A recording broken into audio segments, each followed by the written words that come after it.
নামাজে দাঁড়ালে আমাদের সকলেরই দুনিয়াবি চিন্তা ভাবনা আসে। এর আমি যেটা মৌলিক কারণ মনে করি, নামাজ আল্লাহ রাব্বুল আলামিনের সামনে বান্দা দাঁড়ায়। নামাজ ছাড়া আল্লাহর সামনে দাঁড়ানোর এমন কোন আর পদ্ধতি নাই যেখানে আল্লাহর বান্দা মুখামুখি হন। শয়তানের সবচেয়ে অসহ্যের জায়গা হয় সেইটা, এই জন্য শয়তান এই জায়গায় সবচেয়ে বেশি ওয়াসওয়াসা দেয়।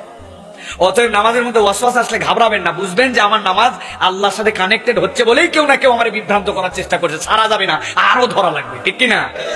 এখন টিপস দেয় আপনাদের কাছে যে নামাজের মধ্যে আমাদের শয়তান যদি এরকম ওয়াসওয়াসা দেয় কি করব। প্রথমে রাসূলুল্লাহ সাল্লাল্লাহু আলাইহি ওয়াসাল্লাম যেটা বলেছেন সেটা বলি, আমাদের মধ্যে প্র্যাকটিস নাই। সেটা হচ্ছে রাসূল বলছেন নামাজের মধ্যে কাউকে যদি শয়তান ওয়াসওয়াসা দেয় তাহলে তাদের প্রথম কাজ হচ্ছে বারবার আমার মনোযোগ ফিরিয়ে আনার চেষ্টা করছি, পারছি না, তখন সে পড়বে আউযু বিল্লাহি মিনাশ শাইতানির রাজিম।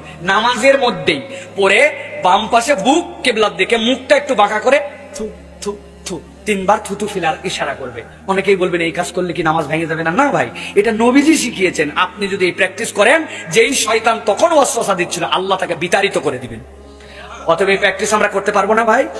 এখানে অনেকে আছি মনোযোগ আমাদের 30 বছরে আসে নাই, কিন্তু 30 বছরে একবারও এই আমল করি নাই, ঠিক না ভাই? এই আমল আমরা করবো, আউযু বিল্লাহি মিনাশ শাইতানির রাজিম, এটা করবো আমরা। 2 নম্বর হচ্ছে নামাজে মনোযোগ কিভাবে আসবে। মনোযোগ আসার জন্য আল্লাহর সাথে বান্দার যে সম্পর্ক সূরা কেরাতের মাধ্যমে এইগুলা রিসাইটেশন সুন্দর হতে হবে।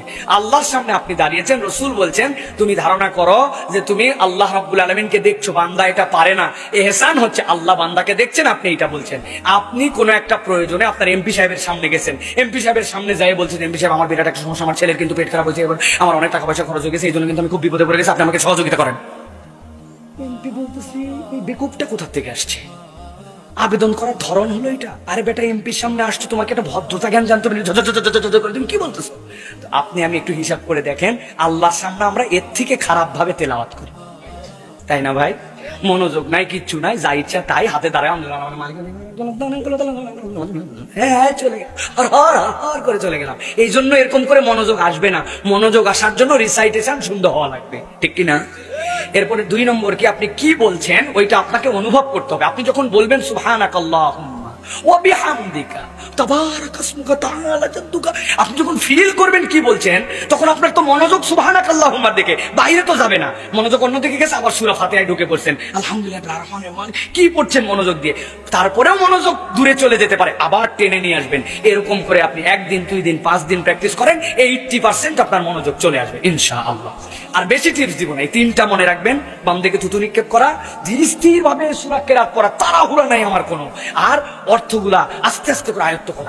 নিয়ত করে ফেললাম ছানার অর্থটা শিখে ফেলবো, নিয়ত করে ফেললাম সূরা ফাতিহার পুঙ্খানুপুঙ্খ অর্থ শব্দে শব্দে মুখস্থ করে ফেলবো, এরপরে কুল হুয়াল্লাহ। 1 দিন দাঁড়ান, এই 3টা বুঝে হাত বাঁধে পড়েন। আপনি বলবেন সাইফুল্লাহ ভাই আপনি সত্যি কথা বলে গেছিলেন, আমার মনোযোগ 80% চলে আসছে, আলহামদুলিল্লাহ। আর একটু ঘুরাই ফিরাই সূরা পড়তে হয়। এখন যদি সফটওয়্যার হয়ে যায় কুল আল্লাহর ইন্না তাই না, তো আপনার তো মাথার মধ্যে কিছুই থাকবে না, আপনি না চাইলেও ওইটা চলে আসে। আপনি দোকানে আছেন, বাজারে আছেন, হাটে আছেন, ঘাটে আছেন, নামাজে আপনার কুল আল্লাহ আসে, এরকম হবে না। সূরা একটু উল্টা পাল্টা করে পড়তে হবে, এই সূরা ওই সূরা, এই অংশ ওই অংশ, যাতে রেগুলার এরকম না হয়, তাহলে মনোযোগ বৃদ্ধি পাবে ইনশাআল্লাহ।